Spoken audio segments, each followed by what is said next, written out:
Sa lahat ng portable pan na nasubukan ko, ito na ata ang portable pan na napaka-unique. Tanggal talagang alinsangan. Ito lang naman ang K200 waist portable pan na gawa lang naman ni Orashare. Alam mo ba na napakatagal naman malobat ng portable pan na to? Meron lang naman ito 14,500 mAh battery capacity. Kaya lang naman umabot na ito up to 67 hours. 6 na oras naman yung charging time nito. Hindi lang to basta-basta na portable pan dahil meron din tong emergency light na paniguradong magagamit mo pag magpa-brand out. 4 na level naman yung speed ng kanyang pan.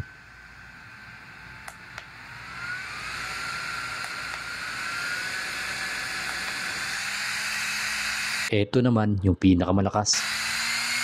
Hindi lang yan dahil pwede mo rito gamitin emergency power bank. Tulad nga ng sinabi ko, napaka-unique ng portable pan ito. Sa sobrang init ngayon, hindi lang sapat na mukha lang yung nahanginan. Dapat kasama katawan. Meron na rin to kasamang lanyard kaya kung hindi mo gagamitin sa waist mo, pwede mo rin itong isabit sa liig mo. Napaka-versatile lang naman ng portable pan na to. Kaya ano pang inaantay mo? Subukan mo na itong portable pan na gawa lang naman ni Orashare.